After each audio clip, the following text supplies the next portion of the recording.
अस्सलाम वालेकुम नाज़रीन, इमरान याकूब खान साहब और ज़फ़र हिलाली साहब के साथ मैं हूं Samina Pasha. Program viewpoint में आपको खुशामदीद कहती हूँ। नाज़रीन, पाकिस्तानी सियासत में आजकल एक ठहराव सा नज़र आ रहा है, जहां हम देख रहे हैं कि हुकूमत और अपोजिशन दोनों ही अपनी अपनी सफ़ें ज़रा दुरुस्त कर रहे हैं, ताज़ा दम हो रहे हैं, नई हिकमत अमलियाँ बनाई जा रही हैं, पिछली परफॉर्मेंसेस का जायज़ा भी लिया जा रहा है, नई सफ़बंदियाँ भी हो रही हैं, नए चैलेंजेस भी सामने खड़े हैं और उसके लिए अब तैयारी भी हो रही है। आज आपने देखा कि prime minister of Pakistan Imran Khan साहब ने आवाम से बराह रास्त गुफ्तगू की, जो उनका टेलीफोनिक सेशन होता है, रमज़ान से पहले हुआ था और उसके बाद अब फिर हुआ है, और उसमें उन्होंने मुख्तलिफ सवालों के जवाब दिए हैं। पाकिस्तान की अब मईशत जो है, उनका ये कहना है कि सही समत पर चल पड़ी है, बेहतर इशारे आ रहे हैं, जिसकी बाइस उन्होंने एक दफ़ा फिर अपोजिशन को भी लताड़ा कि ये लोग चाहेंगे कि ये इस तरफ ना जाएं। और दूसरी जाने अगर अपोजिशन की बात की जाए तो वहाँ पर भी हम देख रहे हैं कि PDM का जो कल का इजलास था, उसमें भी दोबारा से बस कुछ जलसों का ज़रूर अनाउंसमेंट हुई, लेकिन कोई बहुत बड़ी अनाउंसमेंट सामने नहीं आ सकी। पीपल्स पार्टी बदस्तूर PDM से अलग है। बिलावल भुट्टो ज़रदारी साहब ने आज PDM के हवाले से गुफ्तगू करते हुए थोड़ा एहतियात से काम लिया। तो अब ओवरऑल हम आज जायज़ा लेंगे कि हुकूमत अब क्या अपना रुख बनाने जा रही है, उसकी स्ट्रेटजी आने वाले जो बाकी वक्त रह गया है इलेक्शन से पहले तक क्या है, और कितने मुतमईन है इमरान खान साहब। और दूसरी जानिब ये भी देखेंगे कि बिलावल भुट्टो ज़रदारी और जो अपोजिशन की दीगर जमातें हैं वो क्या स्ट्रैटेजी बनाने जा रही हैं और अब उनका फोकस क्या होगा। बजट के हवाले से ख़ास तौर पर क्या कर सकते हैं अपोजिशन वाले, उनके हाथ में कौन से पत्ते हैं। गुफ्तगू का आगाज़ करते हैं आप सबको खुशामदीद कहते हुए।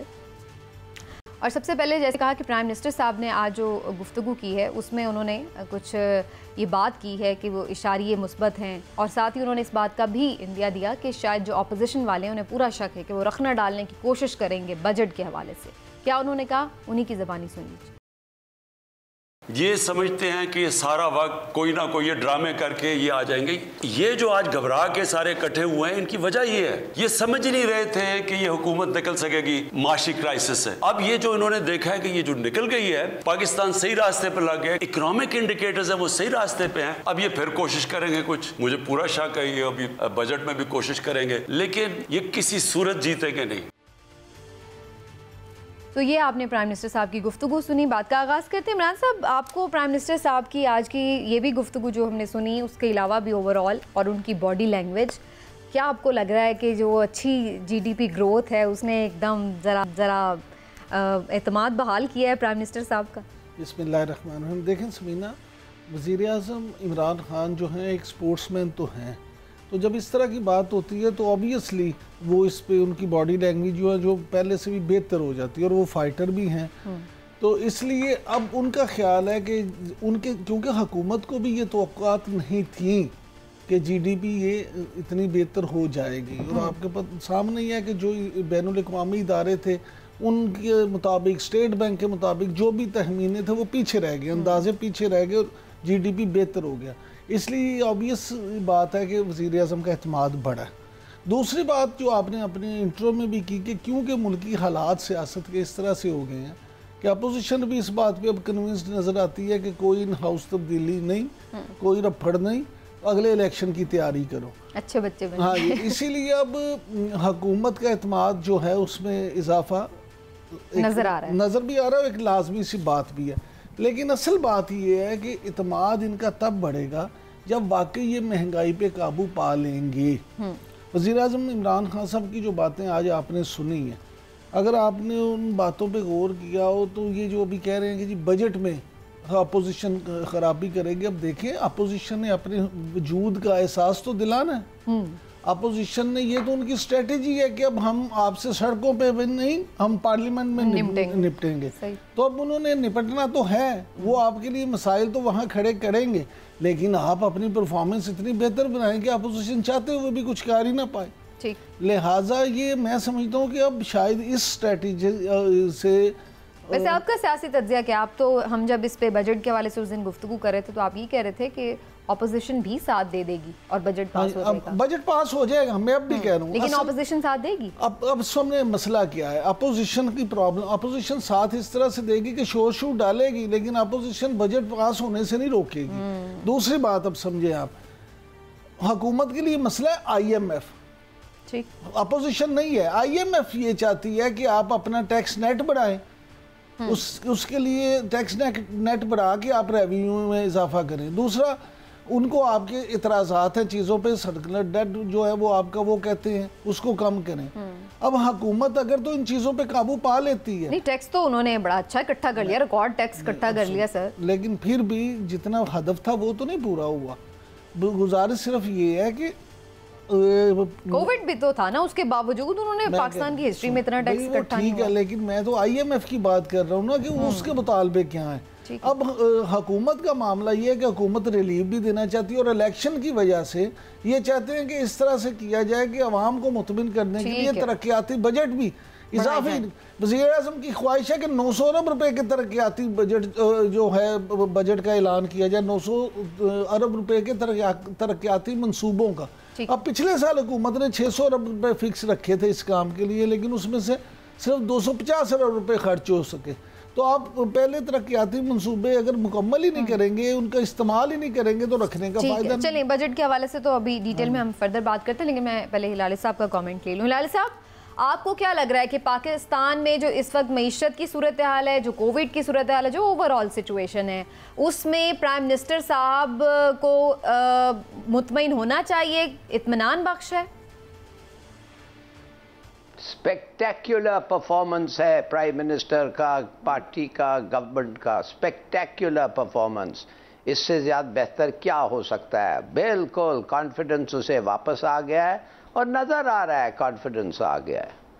مگر میں تو سمجھتا ہوں کہ بجٹ بھی پاس ہو جائے گا, مگر صرف ایک چیز ہے, اور سنا ہے کہ آپ اس سیگمنٹ میں اس کے بعد وہ چوہان اور شہزاد اکبر کا کچھ معاملہ, اس کے بارے میں اگر آپ ڈسکس کرنا چاہتے ہیں تو میں سمجھتا ہوں. ہاں بالکل اس پہ ہم کریں گے ضرور, لیکن جو آج کی جو ان کی گفتگو تھی پرائم منسٹر صاحب کی, ابھی تک آپ کہہ رہے ہیں کہ ان کی ٹھیک ہے, بہتر پرفارمنس رہی ہے اوور آل, لیکن آگے بھی ہم دیکھ رہے ہیں کہ ابھی بہت ساری چیزوں کے حوالے سے ان کا ویژن جو ہے وہ ہمیں نظر آ رہا ہے. ایسا لگ رہا ہے کہ پہلے وہ کنسٹرکشن پہ زیادہ فوکس کیے ہوئے تھے, اب زراعت پر زیادہ, ایگریکلچر پر زیادہ فوکس ان کا دکھائی دے رہا ہے کہ اس کی طرف زیادہ شاید آگے توجہ دیں گے. آپ کو بھی لگ رہا ہے کہ چیزیں اور بالکل ہاں, تو یہ آپ کے خیال صحیح ڈائریکشن کی طرف چل رہے ہیں؟ دیکھیے سیدھی سادی بات یہ ہے کہ وہ کنسٹرکشن پہ اس لیے ان کا رخ اس طرف تھا, اس لیے کہ کنسٹرکشن کے سمیت 35 انڈسٹریز ہیں جن کو لفٹ ملتا ہے. مگر ایکچولی پاکستان کا problem, the real problem, even more than industrialisation اور مینوفیکچرنگ, اٹ از ایگریکلچر. یہ ہمارا اسٹرینگتھ ہے, مگر تباہ ہو گیا ہے ہمارا ایگریکلچر. دیکھیں تو صحیح کدھر کیا ہو رہا ہے. کاٹن کا کراپ دیکھیں, یہ ایک بمپر کراپ آ گیا ہے ویٹ کا, ونڈرفل, مگر یہ سیڈز ہمارے ٹھیک نہیں ہیں. یونیورسٹی جو تھا ہمارا فرسٹ کلاس یونیورسٹی ختم ہو گیا ہے, بند ہو گیا. پتہ نہیں وہ فیصل آباد کا کچھ ان کے نیو سیڈز اور نیو ٹیکنیک سنتے ہی نہیں ہیں. پانی کا پرابلم ہے, تو بالکل ان کا کنسنٹریشن ہونا چاہیے ایگریکلچر پہ. آئی ایم ویری گلیڈ کہ اب وہ ایگریکلچر پہ کنسنٹریٹ کریں گے. مگر اب تک given the fact کہ ہم کووڈ سے گزر رہے ہیں, میں تو سمجھتا ہوں یہ جو فگرز ہیں یہ تو ورلڈ بینک کیا آئی ایم ایف کوئی ایکسپیکٹ ہی نہیں کر رہا تھا. اور میرے خیال میں ہمیں کوئی پرابلم نہیں ہوگا آئی ایم ایف سے, بلکہ آئی ایم ایف میرے خیال میں کنگریچولیٹ کرنا چاہیے. لیکن عوام تو خوش نہیں ہے لالی صاحب, عوام تو ابھی بھی رو رہے ہیں نا کہ ہمیں کیا لگے آپ کے فگر سے, ہمیں تو اپنے فگرز پتہ ہیں کہ ہمارا جو روٹی اور جو تنخواہ ہے وہ آپس میں میچ نہیں کر رہے. آپ ٹھیک کہہ رہے ہیں, آپ فوڈ کے پرائسز کو کنٹرول کرنا ہے. اور میں پھر ریپیٹ کرتا ہوں, اگر فوڈ کے پرائسز بڑھ رہے ہیں اس لیے کہ پیٹرول اور بجلی اور گیس, تو ہم کچھ نہیں کر سکتے, فرینکلی ہم نہیں کر سکتے. مگر اور ٹرانسپورٹ, مگر اگر فوڈ کے پرائسز اس لیے بڑھ رہے ہیں کہ ہمارے کراپ پروڈکشن کم ہے, یا ہم سپلائی اور ڈیمانڈ کو ٹھیک طریقے سے نہیں مینیج کرتے ہیں جو مینیج کرنا چاہیے, تو پھر گورنمنٹ کا قصور ہوگا. And he should focus his attention on that. بالکل ٹھیک ہے. تو پھر عمران صاحب اتنا سب کچھ اچھا چل رہا ہے, تو اس کا مطلب ہے کہ پھر تو گورنمنٹ تو اپنا ٹائم پورا کرے گی. گورنمنٹ ٹائم ضرور پورا کرے, اور ہم تو سب چاہتے ہیں کرے. ہاں مجھے بھی لگتا ہے پی ڈی ایم اب انٹرسٹڈ نہیں ہے گورنمنٹ گرانے میں, بالکل بھی انٹرسٹڈ نہیں. یہ پیپلز پارٹی اور مسلم لیگ کے اختلاف کی ایک وجہ یہ بھی ہے کہ وہ ان ہاؤس تبدیلی چاہتے تھے پیپلز پارٹی والے, خاص طور پہ پنجاب میں, लेकिन जब आज भी बिलावल ने हाँ जी, और सुन लें जरा उनकी सुना लें। स्ट्रेटजी क्या थी। सुनिए जी बिलावल भुट्टो ज़रदारी साहब ने इस बारे में क्या कहा। हमने पार्लियामान के अंदर जो ऑप्शंस अवेलेबल है, नो कॉन्फिडेंस है, चाहे वो वफाक में हो या पंजाब में, उसको हमने इस्तेमाल करने था। हमने इस्तेमाल तो नहीं किया, लेकिन हम समझते हैं कि पाकिस्तान पीपल्स पार्टी ANP और पाकिस्तान डेमोक्रेटिक मूवमेंट में जो सियासी जमातें इन्वॉल्व थे, उन्होंने पूरे पाकिस्तान को दिखाया कि अगर अदम एतमाद आते हैं तो ना बुज़दार रह सकता है, ना वज़ीर आज़म खान साहब रह सकता है। तो फिर इस तरफ नहीं गए वो कहते हैं, तो अब ये सारे ऑप्शंस इनवैलिड हो गए। ये इनवैलिड है समझे आप। अच्छा। इन हाउस तब्दीली इस तरह से अपोजिशन अब लाने में इंटरेस्टेड नहीं है बिल्कुल भी। अब उनका ख्याल है कि अगले इलेक्शंस की तैयारी की जाए और मौजूदा हुकूमत को सियासी शहीद ना बनाया जाए, ठीक, लिहाजा वो इस काम में नहीं आएंगे। वैसे अगर करना चाहते कर सकते थे, बिल्कुल कर सकते थे, लेकिन उसके लिए जो आप देखें ना मार्जिन बड़ा कम था, लेकिन मुल्क में उससे इंतशार ज़्यादा बढ़ना था। अब उन्होंने अपनी इज्जत भी बचाई है और ये भी कहा कि हम मुश्किल रास्ते अपनाने की बजाय, और फिर वो रास्ता कि अगर वो हुकूमत बना भी लें तो अपोजिशन के लिए मुश्किलात तो इनसे भी ज़्यादा होंगी। मांगे क्योंकि मांगे तांगे के नंबर होंगे ना, मांगे तांगे क्या भाई होंगे? ऐसा ही होगा। बिल्कुल। मुस्लिम लीग नून या पीपल्स पार्टी दोनों मिलके तो नहीं बना सकते, इसलिए उन्होंने सोचा कि ये बेहतर है इस काम से कि हम इस पे अभी डिले करें और उस पर नए इंतखाबात की तरफ जाएं। लेकिन असल जो अभी आप बात कर रही थी वज़ीर आज़म की, कि जो उन्होंने एग्रीकल्चर की तरफ किया, देखें वज़ीर आज़म ने जो इंडस्ट्री थी, पहले आप सेक्टर देखें कंस्ट्रक्शन का, उसमें जब किया तो उस पर लोगों को उन्होंने इन्वेंट से स्कीम दी थी, जिसकी वजह से लोगों ने वहाँ पे इन्वेस्ट किया। बहुत सारे लोगों ने वज़ीर आज़म से इस पे इतराज़ात भी किए और उन्होंने कहा कि जी आप तो इनके खिलाफ थे, अब आपने खुद ही कर दिया। अब जब एकदम से GDP में ग्रोथ हुई तो उसमें वज़ीर आज़म को ये ब्रीफ किया गया कि इसकी बुनियादी वजह ये है कि आपकी फसलें अच्छी हुई हैं। जब बम्पर क्रॉप्स हुई हैं, आपकी 4-5 फसलें बेहतर हुई हैं, तो GDP बेहतर हो गया। नहीं, वो क्रॉप्स तो अब हुई हैं, GDP तो पिछले 9 महीने का है। वही 9 महीने में मैं आपको बता रहा हूँ। मेरी खुद इस सिलसिले में हुकूमती जो वुज़रा है उनसे भी बात हुई, तो उन्होंने कहा कि जी ये सारी जो वजूहात हैं उसकी बिना पे ये हुआ।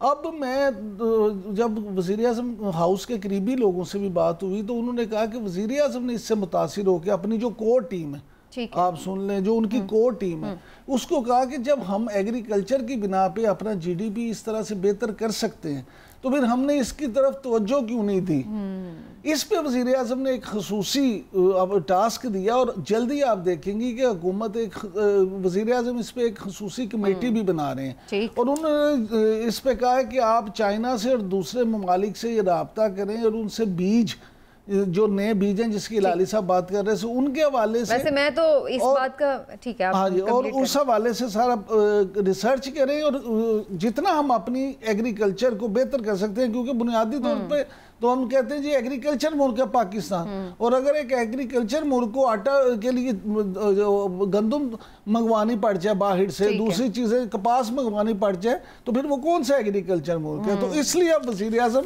अपना फोकस उधर करना चाहते हैं। वैसे मैं तो हिलाली साहब को भी क्रेडिट दूंगी, वो कंटिन्यूसली हमारे प्रोग्राम में ये कहते रहे हैं कि एग्रीकल्चर पे फोकस जो है वो होना चाहिए। लेकिन बहरहाल प्राइम मिनिस्टर साहब तो अपनी उसके परफॉर्मेंस के ऊपर अब देख रहे हैं, लेकिन हम जैसे कि ऑपोजिशन की भी साथ साथ बात कर रहे हैं कि वो लोग क्या ऑप्शंस ले रहे हैं। बड़ी इंटरेस्टिंग बात है इमरान साहब की, वो कह रहे हैं कि अगर वो चेंज लाना चाहते तो ला सकते थे, लेकिन वो उस तरफ गए नहीं। मैं इस पे हिलाली साहब का भी कमेंट लेती हूँ, लेकिन साथ ही साथ बिलावल साहब आज PDM के हवाले से गुफ्तगू करते हुए थोड़े मोहतात नजर आए। इमरान साहब कंफ्यूजन सीधी कुछ भी नहीं, सीधी सादी इंतहाबी मुहिम है। अच्छा, जो मैं आपसे कहता हूँ, इन्होंने एक पॉलिसी दे दी है। शहबाज शरीफ साहब ने, आपको याद होगा कुछ दिन पहले एक इंटरव्यू में अपनी पॉलिसी दे दी थी। बिलावल भुट्टो ज़रदारी ने आज पॉलिसी दे दी है। वो क्या रहे हैं, वो कह रहे हैं कि जी आप समझ लें ये बात कि अगले इलेक्शन में वो और ANP ये मंशूर लेके जाएंगे अवाम के पास के जनाब हम तो हटाना चाहते थे, लेकिन ये दूसरी जमातों ने हमारा साथ नहीं दिया, इसलिए हम नहीं हटा सके। उधर दूसरी जमातें जो हैं वो ये कहेंगी कि जनाब हमने पीपल्स पार्टी जो है उसने PDM से हमारा ये इंतहाबी इत्तेहाद बनना शुरू हो गए हैं और एक दूसरे के खिलाफ ये इसी तरह से करेंगे। बात नहीं मानी तो कमजोर कर दिया इत्तेहाद को। लेकिन मैं आपको ये बता दूं, ये बाहर तो ये सब कुछ अफोर्ड करेंगे, पार्लियामेंट के अंदर ये एक दूसरे की मुखालफत अफोर्ड नहीं कर सकते। पार्लियामेंट के अंदर ये आप अपोजिशन को मुत्तहिद देखेंगे। ठीक, बिल्कुल सही। हिलाली साहब आप इस पे एक कमेंट अगर कर दें کہ آپ کو بھی یہی لگتا ہے کہ اگر یہ نمبر گیم چینج کرنا چاہتے تو کر سکتے تھے، لیکن اس پر پی ایم ایل این اور باقی جماعتیں نہیں مانی اور دوسرے آپشنز کی طرف چلی گئیں؟ Do you think so? میں تو کوئی کنفیوژن دیکھ نہیں سکتا. کیا کنفیوژن ہے؟ اب واضح ہو گیا ہے کہ پی ڈی ایم الگ، یہ دونوں الگ ہو گئے ہیں، یہ واپس بھی نہیں جائیں گے، وہ ان کو دعوت نہیں دیں گے. یہ واضح ہو گیا ہے کہ گورنمنٹ کانفیڈنٹ ہے، اسپیکٹیکولر ریزلٹس آئے ہیں. مجھے سمجھ نہیں آ رہی ہے کہ اس کے کہنے پہ ہم کیا 15 منٹ بات کر رہے ہیں. یہ تو کہتا رہتا ہے ایسی چیزیں. I have no importance whatsoever, no relevance. اور یہ اتنے چیزیں کہ کیا کہہ رہا تھا 2-3 مہینے پہلے پی ڈی ایم کے بارے میں، جب ہم سب کہہ رہے تھے کہ یہ ختم ہے، یہ موومنٹ پھس ہے، اس میں کوئی دم ہی نہیں ہے. آپ ان کی باتیں سنتا چاہتے ہیں اور ایک پورا پروگرام کرنا چاہتے ہیں. اب میں کیا کہہ سکتا ہوں. ٹھیک ہے، تو چلیے، آپ کو نہیں لگ رہا ہے کہ اس میں، لیکن اب لاسٹلی اس پہ کامنٹ کرتے ہیں کہ کیا ٹف ٹائم دے سکتی ہے ہلالی صاحب اپوزیشن پارلیمنٹ کے اندر گورنمنٹ کو آن بجٹ؟ کوئی نہیں دے گی. ہو گیا ہے، سمجھوتا ہو گیا ہے. کوئی گورنمنٹ یہ جو ترین کا، دیکھیے اصل بات کرنا ہے کہ یہ جو شروع ہو رہا ہے، یہ جو ترین کا معاملہ پہ بات کریں، یہ تھوڑا سوچئے. چلے ٹھیک ہے ہلالی صاحب، مجھے اب ایک بریک لینے کا موقع دیں. ترین صاحب اور ترین گروپ کے جو نذیر چوہان صاحب ہیں، ان کے اگینسٹ جو سارا معاملہ ہے اس کے حوالے سے بھی ہمیں گفتگو کرنی ہے کہ شہزاد اکبر صاحب نے مقدمہ درج کروا دیا ہے. تو یہ سارا آپس کا جو ایک انتشار ہے پی ٹی آئی کے اندر، وہ کس طرف جائے گا، اس پہ بات ہوگی ایک بریک کے بعد.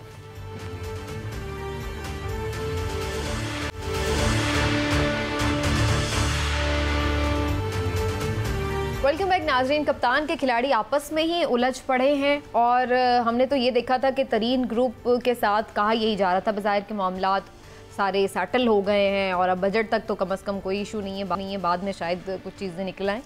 لیکن اب صورتحال اس سے مختلف دکھائی دے رہی ہے. ہم نے دیکھا کہ نذیر چوہان صاحب جو ایم پی اے ہیں، ترین گروپ سے ان کا تعلق ہے، انہوں نے شہزاد اکبر صاحب کے مذہبی عقائد کے حوالے سے کچھ گفتگو کی، جس کے حوالے سے کافی انہیں تنقید کا سامنا بھی کرنا پڑا. لیکن دوسری جانب شہزاد اکبر صاحب نے اس حوالے سے کافی زیادہ سیریس سٹیپ لیتے ہوئے ان کے اگینسٹ ایک مقدمہ بھی درج کرا دیا اور کہا ہے کہ جی ان کے بیانات کی وجہ سے ان کی زندگی کو خطرہ لاحق ہے، اور انہوں نے اس کے اگینسٹ مقدمہ درج کرا دیا. آج جو نذیر چوہان صاحب ہیں وہ گرفتاری دینے اس مقدمے کے پر پہنچ بھی گئے، لیکن وہ بہرحال ایس ایچ او جو تھے متعلقہ تھانے کے، انہوں نے انہیں گرفتار نہیں کیا. سوال اب یہاں پر یہ پیدا ہو رہا ہے کہ یہ ترین گروپ کپتان کے لیے کتنا بڑا تھریٹ بن چکا ہے، اور یہ آپس کے جو مخالفت ہے وہ کتنا پی ٹی آئی کو اور پرائم منسٹر کو نقصان پہنچا رہی ہے، اور کیا پرائم منسٹر صاحب کی گرفت اپنی پارٹی پر کمزور ہے، وہ کیوں اس حوالے سے جو معاملات ہیں اس پر کوئی کھل کر نہ تو اسٹیٹمنٹ دے رہے ہیں، نہ ہی ایسا لگ رہا ہے کہ کوئی ان کو ایڈریس کر رہے ہیں. تو یہ ساری معاملات ہیں، اس کے حوالے سے گفتگو کرنا بڑا ضروری. چونکہ ہلالی صاحب آپ اس پہ بہت زیادہ انٹرسٹ لے رہے تھے بات کرنے میں، تو پہلے آپ اس سے میں سوال کروں گی. کیا خیال ہے سر آپ کا، یہ معاملہ جو ہے یہ صرف اب ذاتی ہے شہزاد اکبر صاحب اور نذیر چوہان کے درمیان کہ انہوں نے مذہبی عقائد کے حوالے سے بات کر دی، انہوں نے مقدمہ درج کرا دیا، یا آپ کو لگ رہا ہے کہ یہ بیسکلی شو کر رہا ہے کہ اندر ہی اندر کتنے ہی گروپس ہیں اور ایک دوسرے کے ایما پر جو ہیں وہ ایک دوسرے کے خلاف ہیں؟ دیکھیے یہ بالکل یہ شہزاد اکبر اور چوہان کا کوارل نہیں ہے گورنمنٹ. یہ ہے ترین گروپ اور عمران خان گروپ کا، اور ان کے ڈفرنسز، ان کے اختلافات ہیں، یہ کم نہیں ہو رہے ہیں، یہ بڑھ رہے ہیں، تیزی سے بڑھ رہے ہیں. اور کیوں بڑھ رہے ہیں سمجھنا چاہیے. عمران خان سمجھتا ہے کہ مافیا کے پاورز جو ہیں پاکستان میں اس کو توڑنا چاہیے. جب تک مافیاز نہیں توڑو گے تمہارے کو پروگریس نہیں ہوگا. تو وہ کیا کہا، وہ شروع کیا ہے سب سے تگڑا مافیا کون سا، شوگر مافیا. کیوں؟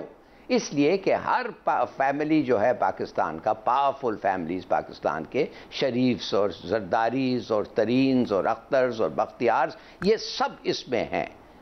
کس میں؟ شوگر مافیا میں. اس کو توڑو اور ایک بہت بڑا لیسن جائے گا دوسرے مافیاز کو کہ بچو ہم ان کو ختم کر دیا ہے تو تمہارے پیچھے ہم آ رہے ہیں. Good course of action. اب پرابلم صرف یہ ہے کہ شروع میں جب ترین نے 30-40 لوگوں کو لے کے کھڑا ہو گیا تھا اس وقت تھوڑا سا پینک ہو گیا تھا. پینک اس لیے ہو گیا تھا کہ اس وقت ایسے لگ رہا تھا کہ بجٹ آنے والا ہے اور بجٹ کے خلاف اگر ووٹ آ جائے ان کے تو پھر اس کو استعفیٰ دینا پڑے گا. اور وہ اس کے پلانز میں، عمران خان کے پلانز میں اس وقت تک فگر نہیں کیا. تو انہوں نے کیا کیا؟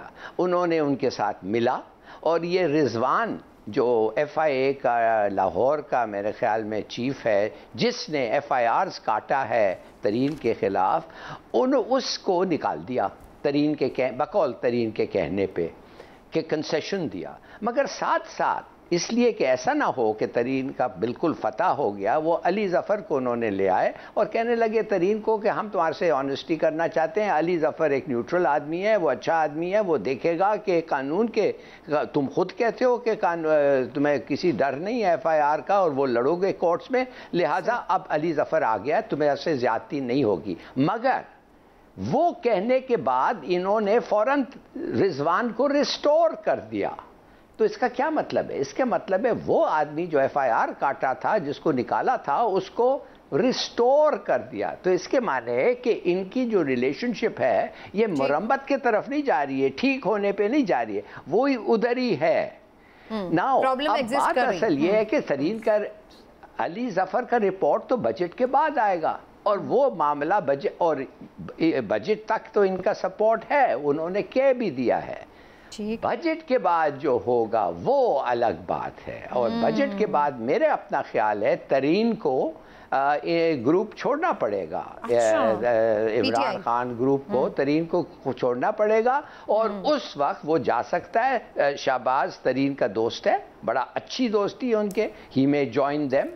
مگر یہ اس لیے لوگ کہہ رہے ہیں کہ شاید الیکشن اگر پرائسز کم ہو جائیں اور پروگریس ایسے اکانومی میں ایسا ہی رہے اور سٹاک مارکیٹ بوم پہ رہے تو شاید لوگ کہتے ہیں، اور جب یہ دیکھے گا کہ ترین اور ریبلز جو ہیں، بغاوت جو لوگ کرنا چاہتے ہیں، مجھے چھوڑ کے جا رہے ہیں، وہ خود آ کے کہہ دیں ٹھیک ہے. تو وہ اس لیے عمران خان صاحب ابھی مصلحت کے تحت ان کے اگینسٹ کوئی بھی ایسے سخت کارروائی نہیں کر رہے. لیکن آپ کا یہ ماننا ہے کہ اگر یہ ان کو کمزوری ان کی ختم ہو گئی تو وہ پھر ظاہر ہے کہ اس چیز کو ایڈریس کریں گے. جی عمران صاحب، ہلالی صاحب نے تو ایک اپنی تھیوری ساری پیش کر دی ہے. آپ کتنا اتفاق کر رہے ہیں؟ یہ آپس معاملہ تھا دونوں کا یا یہ واقعی اتنی سچویشن ہے؟ مجھے بڑی ہنسی آ رہی تھی ہلالی صاحب کی بات سن کے کہ ماشاءاللہ کیسا مافیا کے خلاف آپریشن ہے جو سلیکٹیو ہے. ایک ہی رپورٹ میں ترین کا بھی کردار ہے اور خسرو بختیار کا بھی. ترین کے خلاف تو سارا کام ہو جاتا ہے اور خسرو بختیار صاحب کو بچا لیا جاتا ہے. واہ کیا احتساب ہے، بڑی اچھی بات ہے. اکراس دی بورڈ احتساب ہو رہا ہے نا، اس لیے سلیکٹیو ہو رہا ہے. بات یہ ہے کہ یہ جو معاملہ ہے، پہلی بات تو میں یہاں پہ یہ کنڈیم کرنا چاہتا ہوں کہ مذہب کی بنیاد پر کسی طور بھی اس طرح کا کام نہیں ہونا چاہیے، اس طرح کی بات نہیں ہونی چاہیے جس سے اس طرح کے مسائل ہوں، کیونکہ یہ ایک ایسا سینسٹیو ایشو ہے جس پہ واقع ہی معاملات بڑھ جاتے ہیں اور کافی حد تک اس سے نقصان بھی ہو سکتا ہے. مذہب پہ ریاست پاکستان جو فیصلہ دے، ہم سب کو اس کو تسلیم کرنا ہے. ہمیں ذاتی طور پہ یہ حق نہیں پہنچتا کہ ہم اس طرح کی باتیں کریں، اور خاص طور پہ کوئی اپنے مذہب کی دوسرے کے سامنے ایکسپلینیشن کیوں دے، خاص طور پہ پبلکلی. دوسری بات یہ کہ آپ یہ نذیر چوہان صاحب ابھی پرسوں تو پی ٹی آئی میں شامل نہیں ہوئے کہ انہیں پہلے شہزاد اکبر صاحب کے بارے میں پتہ نہیں تھا یا کچھ نہیں تھی. بھئی آپ نے تو یہ بات نہیں کی. یہ معاملات سارے جو ہیں نا، یہ آپ دیکھیں اتنے سادہ نہیں میرے نزدیک. بہت سارے پی ٹی آئی کی پرابلم یہ ہے، تمام سیاسی جماعتوں میں یہ ہوتا ہے لیکن پی ٹی آئی میں یہ زیادہ ہے. یہاں گروپنگ اتنی زیادہ ہے کہ کوئی پتہ نہیں ہوتا کہ کون سا گروپ کس وقت کس کے خلاف کیا کر رہا ہے. کئی گیمز چل رہی ہوتی ہیں. اب شہزاد اکبر صاحب کے معاملے میں آپ دیکھیں کہ شہزاد اکبر کے کتنے مخالف ہیں جو شہزاد اکبر کو بھی وہاں سے عمران خان سے دور کرنا چاہتے ہیں. اچھا ویسے یہ بڑی آپ نے صحیح بات کی، شہزاد اکبر صاحب کا نام بہت آتا ہے. اس کی وجہ ہے کہ شہزاد اکبر صاحب اس وقت عمران خان کے قریب ترین سمجھے جانے والے لوگوں میں سے ہیں. ایون انہوں نے عمران خان کے بہت جو قریبی ساتھی تھے ان کو بھی دور کر دیا. یہ کہا جاتا ہے کہ شہزاد اکبر، اعظم خان اور ایک جو پرائیویٹ سول خفیہ ایجنسی ہے اس کے سربراہ، یہ تین لوگ ہیں جو وزیر اعظم ہاؤس کو عملاً چلا رہے ہیں. इसलिए ये सारी चीज़ें जो हैं उन पे भी आपको देखना होगा कि ये मूव कहाँ से क्या चलती है और किस तरह से इसका होता है। ठीक है, हिलाल साहब कुछ कहना चाह रहे हैं, फिर मैं आपसे पूछती हूँ कि फिर आपको भी लग रहा है कि बजट के बाद कोई नया तूफान उठेगा। जी हिलाल साहब। देखिए, सीधी सादी बात यह है कि वो बख्तियार के पीछे क्यों जाएं? जब तरीन का कुछ है तो तरीन के खिलाफ जाएंगे ना, बख्तियार के खिलाफ क्यों जाएं? और ये रिजवान को पूछना चाहिए, FIA को पूछना चाहिए कि वो क्यों नहीं गया उनके पास। ये इमरान खान का क्या चक्कर है? एक दूसरी बात, आप बात कर रहे हैं रिलीजन के बारे में। देखिए, मैं बात ही नहीं करना चाहता इस बात पे। मैं तो कहता हूं कि इसका कोई इम्पैक्ट किसी चीज़ पे, ये तो बिल्कुल ही पर्सनल है। मैं सिर्फ ये आपको कहना चाहता हूं कि ये भी मामला जो मजहब का मामला है, ये कभी नहीं आता अगर इनके इख्तिलाफ जो ख़त्म हो रहे थे, मगर इसलिए कि बढ़ रहे हैं, ये मामला भी आया है। और ये कहना कि ये कौन चला रहा है उस घर और दफ्तर और कुछ हमें पता चलता है कोई और चला रहा है, आप कहते हैं कोई, ये सब छोड़ें, बात सीधी सादी करें कि ये जो एक प्रेशर ग्रुप बना है, इसका एक और वजह है। कौन बेनिफिट करता है अगर इमरान खान पे थोड़ा सा दबाव भी हो? इसलिए कि बहुत सारे लोग समझते हैं कि अगर इमरान खान ऐसा आदमी है, ऐसा कैरेक्टर है, ऐसी पर्सनैलिटी है कि अगर उस पर दबाव कुछ ना हो, ही मे बिकम अनकंट्रोलेबल। तो मेरे ख्याल में कुछ और भी पावर्स हैं जो समझते हैं कि इतनी बुरी बात नहीं है कि उनमें थोड़ा सा एक प्रेशर ग्रुप हो। तो वो भी आप देखें, और उनके साथ भी तरीन का जो ये है, it's a very good one, good equation. मैं समझ, तो ये मेरा रीडिंग है सिचुएशन पे। ये मजहब के बारे में कुछ नहीं है, ये कोई कुछ ये नहीं सिर्फ हो रहा हमें एक टूल की तरह नजर आ जाता है कि जब हमारा दिल करता है, हम कोई कार्ड जैसे खेलना होता है ना, कभी मजहब कार्ड, कभी सुबाइयत का कार्ड, कभी कोई कार्ड, ये सारे चलते हैं। लेकिन ये नहीं होना चाहिए, नहीं होना चाहिए। लेकिन इमरान साहब, तरीन साहब के हवाले से बजट के बाद आपको लग रहा है कि ये वेव दोबारा सर उठाएगी? अभी भी वैसे सर झुका तो नहीं है, लेकिन कोई नया प्रॉब्लम क्रिएट कर सकते हैं। देखिए तरीन साहब, मैं हिलाली साहब ने जैसे कहा, मैं तो काफ़ी दिन पहले इस प्रोग्राम में ये बात कर चुका हूँ कि जहांगीर तरीन के माजी में भी शहबाज शरीफ से बड़े करीबी ताल्लुकात रहे, दोनों में बड़ा अच्छा वर्किंग रिलेशनशिप भी रहा। अब जो सूरत हाल है, जिस नहज पे ये ताल्लुकात पहुँच गए हैं, और जिस तरह हिलाली साहब फरमा रहे थे कि इनमें मज़ीद इजाफा होगा इख्तलाफात में, तो अगर ये इजाफा होता है तो मैं आपसे फिर प्राइम मिनिस्टर साहब क्यों मसलेतन एड्रेस नहीं कर रहे, या अभी वो उनका फोकस नहीं है पार्टी की? इमरान खान साहब की एक प्रॉब्लम है, वो फंस जाते हैं, वो किसी बात में फंस जाते हैं। अब वो इस बात में फंस गए हैं, वो फैसला कर लेते हैं कि जनाब ये, अब देखें ना, उन्होंने फैसला अगर कर लिया कि ये फलां आदमी करप्ट है, तो उनकी नज़र में वो करप्ट है, चाहे कानून उसको साबित करे या न करे। अच्छा। अब अगर वो इस बात में फंस गए हैं कि जहांगीर तरीन ने पैसे कमाए, वो तो कह रहे हैं कि वो क्लियर होके आ जाएं।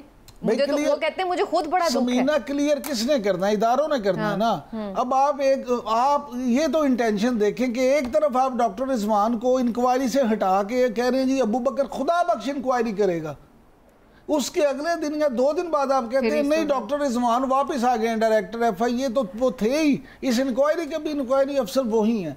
इसका मतलब है कहीं तो फिर आपकी इंटेंशन है कि आप भी उसमें उनको पूरा ग्रीन चिट नहीं देना चाहते। अच्छा। ये सारी चीजें हैं, इसलिए मैं आपसे ये कह रहा हूँ। लेकिन वो क्यों नहीं देना चाहेंगे, जबकि उन्हें पता भी है कि तरीन साहब उनके लिए कितने इंपॉर्टेंट हैं, क्या कर सकते हैं, करके दिखाया। भाई इसलिए नहीं वो देना चाहते कि वो ये कहते हैं कि अगर इमरान खान साहब की ये अच्छी बात है कि वो कहते हैं अगर कोई करप्ट है, चाहे मेरा भी कितना करीब है, तो उसको सजा मिलनी चाहिए। अब वो या तो उनको सजा दे दें तो या इसको छोड़ दें, लेकिन तरीन ये कहते हैं कि जनाब मुझे जरूर सजा दें अगर मैं कसूरवार हूँ, लेकिन अपने दूसरे जो प्यारे हैं उनको भी फिर सजा। ठीक है, तो इस वक्त नहीं लग रहा आपको कि प्राइम मिनिस्टर साहब इस चीज़ को एड्रेस कर रहे हैं? ठीक है, चलें जी, अभी एक ब्रेक ले लेते हैं, और ब्रेक से जब वापस आएंगे तो बात करेंगे पानी के इशू के हवाले से। हम देख रहे हैं कि सिंध एक दफ़ा फिर से कुछ नाराज़ है, और उनके कुछ तहफ़्फ़ुज़ात हैं कि शायद उनका जो पानी है वो पंजाब को नाजायज़ तौर पर दिया जा रहा है। इस पर क्या मामला है, कौन सही है कौन गलत है, इस पर बात होगी एक ब्रेक के बाद। हमारे साथ रहिए।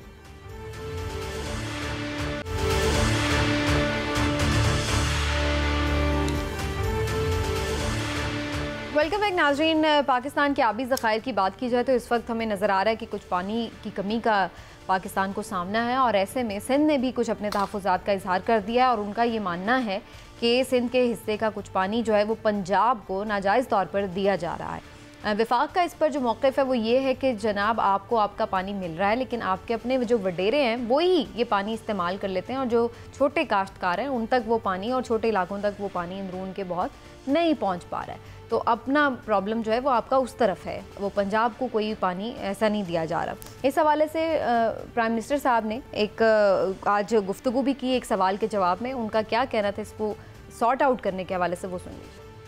10 डैम्स इंशाल्लाह हम बना रहे हैं जो शुरू हुए हैं अगले 10 सालों तक। ग्लोबल वार्मिंग की वजह से पानी भी कम हो रहा है। टेलीमेट्री सिस्टम ये एक टेक्नोलॉजी होती है जिससे पता चल जाता है कि किस सूबे को कितना पानी जा रहा है। वो टेलीमेट्री सिस्टम ही नहीं काम कर रहा। सूबों के अंदर पानी की डिस्ट्रीब्यूशन है। जो बेचारा कमजोर और गरीब है, किसान है, उसके पास पानी नहीं पहुंचता, उसका पानी चोरी हो जाता है। देखेंगे अगर उनको जरूरत पड़ी रेंजेस की, जो कि उसने मांगी थी, जो MP हैं जिन्होंने तकरीर की असेंबली में, हम रेंजेस भी प्रोवाइड करेंगे। तो कौन किसका पानी चोरी कर रहा है जानने की कोशिश करते हैं। हिलाली साहब, क्या ख्याल है आपका, कौन किसका पानी चोरी कर रहा है? सिंध सही है या फिर प्राइम मिनिस्टर साहब का जो आज एक्सप्लेनेशन है वो ज़्यादा आपको सही नज़र आ रही है? देखिए, पहली चीज़ तो ये है कि प्राइम मिनिस्टर साहब को एक्सप्लेन करना था कि टेलीमेट्री सिस्टम क्यों कोलैप्स कर गया है। क्या बात क्या है भाई, एक इंस्ट्रूमेंट है ना, तो वो क्यों कोलैप्स कर गया है? कि एक ही इंस्ट्रूमेंट है दुनिया पे, दूसरा नहीं है? क्या बात है? लगता है ऐसा है कि आप बहाना बना रहे हैं। अच्छा, बेहतर ये है कि आप एक कमेटी बनाएं जिसमें 3 लोग जो फिगर्स पढ़ सकते हैं, न्यूमरेट, कम से कम वो न्यूमरेट ये समझ सकें फिगर्स, बिठाएं। एक पंजाब का, एक सिंध का और एक जज ले लें और उनको कंफर्म करवाने दें कि क्या हो रहा है। मैं बता रहा हूं हो क्या रहा है। देखिए, अंडरस्टैंड पानी कैसा आता है। पंजनद से आता है सीधा गुद्दू, तो इसका मतलब यह है कि पंजनद और गुद्दू के दरमियान पानी के कोई है ही नहीं, कनाल कुछ नहीं है, निकल नहीं सकता। तो जो पंजनद जो पंजाब का है, जिधर से पानी आ रहा है, वो आप नाप सकते हैं, वो टेलीमेट्री सिस्टम उधर है। उधर से जो पानी निकलता है गुद्दू को, इट मस्ट रीच गुद्दू, और कोई जगह ही नहीं है उसको जाने के लिए। अच्छा, गुद्दू के बाद क्या होता है? 3 कनाल है, 2 राइट बैंक पे हैं, एक लेफ्ट बैंक पे है। अच्छा, उसके बाद सक्कर के बाद 7 कनाल हैं, 4 हैं लेफ्ट बैंक पे, 3 है राइट बैंक पे। फिर कोथरी के बाद 4 कनाल है, 2 लेफ्ट बैंक, 2 राइट बैंक, तो 14 कनाल्स हैं। अब ये 14 कनाल्स में आप मुझे बताएं इनमें कितने दरवाजे हैं, और वो दरवाजों को कौन कंट्रोल करता है? कितने सुराख हैं उन कनाल्स में? कितने लिफ्ट पंप्स हैं जो पानी निकाल सकते हैं किसी के भी कहने पे? किसी का मतलब है कोई वडेरे का और कोई पावरफुल आदमी का, कोई वो आप मुझे बताएं कि वो all those things cement lining है कि सीपेज नहीं हो रहा है? और ये मुझे बताएं सिंध इरिगेशन डिपार्टमेंट और सीडा जो है, सिंध इरिगेशन डेवलपमेंट अथॉरिटी में क्या क्या करप्ट लोग नहीं है और क्या क्या नहीं होता है। और आप जाके पूछें ना SHOs को और हारीज को पूछें, वो आपको बताएंगे कौन वडेरा पानी चोरी कर रहा है और कौन उस वडेरे के पीछे खड़ा हुआ है पार्लियामेंट में उसको मदद कर रहा है। सिंध की करप्शन सिंध में हो रही है। और आप उनसे ये पूछें K4 का बजट क्यों इतना ओवर हो गया, उनसे जाके पूछें कि गुलजार, आखिरी चीज उनसे पूछें कि chief justice Gulzar, chief justice of Pakistan ने क्यों कहा कि सिंध में सिंध गवर्नमेंट 1 रुपया नहीं खर्च रही है सिंध के ऊपर। और वो सब सवाल पूछने के बाद रोने लगे सिंध के लिए। अल्लाह खैर करे। नहीं, इंशाल्लाह सर रोएंगे नहीं बल्कि मसले हल करेंगे। इमरान साहब, आपको क्या लग रहा है ये जो पानी का इशू है, जब भी हम देखते हैं पानी की कमी होती है तो उसी वक्त अचानक ये तहफ़्फ़ुज़ात नज़र आते हैं, और ख़ास तौर पर सिंध की जानिब देखें वाटर मैनेजमेंट पूरी दुनिया में, और ये पाकिस्तान में नहीं पूरी दुनिया में कौमों और मुल्कों का ना संगीन तरीन मसला है। ठीक, अब मैं समझता हूँ ये सिंध और पंजाब, इसमें सिंध में पानी चोरी की जितनी मिसालें हिलाली साहब ने दी है शायद इन्होंने कम दी हैं। ऑन ग्राउंड वहाँ ये हालात हैं कि आप सोच भी नहीं सकते। सही है। वहाँ नहरों में इतने इतने बड़े शिगाफ उन्होंने डाले होते हैं, बंद तोड़ के ठीक, कि अलग नहरें अपनी बनाई हुई हैं है जो उनके हज़ारों एकड़ को सिराब करती हैं। मसला ये नहीं है, मसला मेरे नज़दीक ये है कि असल में हमारे पास पानी ज़ख़ीरा करने की जगह नहीं है, डैम नहीं है। आप ये देखें कि दुनिया भर में इस वक्त जितना भी पानी दस्तयाब होता है उसका 40% ज़ख़ीरा किया जाता है। पाकिस्तान में आपके पास कैपेसिटी सिर्फ 10% की है, यानी 30% तो आपने वैसे ज़ाया कर दिया। अच्छा, अब उसमें मज़ीद हर साल कमी आ रही है। इरसा के मुताबिक अगर आप सरकारी इदाद-ओ-शुमार पर जाएँ तो इरसा के मुताबिक पाकिस्तान अगर दस्तयाब पानी का 10% जो उसके पास सलाहियत है पूरे का पूरा भी सेव कर ले तो उससे सिर्फ 30 दिन तक वो इस्तेमाल हो सकता है। 30 दिन के बाद पानी ख़त्म हो जाता है। लेकिन अब मौसमी तब्दीलियाँ जो आ रही हैं उनकी वजह से अब ग्लेशियर से पानी आता है, वो ग्लेशियर पिघले नहीं तो पानी आए कहाँ से, पानी उस पर भी कम है। अब तीसरी बात आपको बता दूं कि आबी ज़खायर ना होने की वजह से, यानी डैम ना होने की वजह से पाकिस्तान जो है वो सालाना 21 अरब डॉलर मालियत का पानी समुंदर में फेंक देता है। और अगर पानी को नापा जाए तो ये बनता है 2 करोड़ 90 लाख एकड़ फीट पानी में हम समुंदर में पानी फेंक देते हैं, जो काबिल 2 करोड़ 90 लाख, हाँ जी, एकड़ फीट। पूरी दुनिया में इसके मुकाबले में पता है आपको 80 लाख एकड़ फीट समुद्र में जाता है। ठीक, यानी आप इसके से हिसाब चले ये तो समझ में आपकी, वो तो आपकी बात सही है, लेकिन इसमें अब जो अवेलेबल पानी है वो तो एक उसको कहते हैं ना इंसाफ के साथ डिस्ट्रीब्यूट होना चाहिए ना। बहरहाल वही बात कि मुस्तकिल बुनियादों पर ही इन चीज़ों को देखना होगा और जिद्दत लानी होगी इस सारे सिस्टम में। जब जिद्दत आएगी, टेक्नोलॉजी का इस्तेमाल होगा तो ऑटोमेटिकली बहुत सारे मसाइल खुद ब खुद ही रिजॉल्व होते जाएंगे। नाज़रीन, आज के प्रोग्राम का वक्त खत्म हुआ, इंशाल्लाह फिर आपसे मुलाकात होगी। अपना ख्याल रखिए, इजाज़त दीजिए, अल्लाह हाफ़िज़।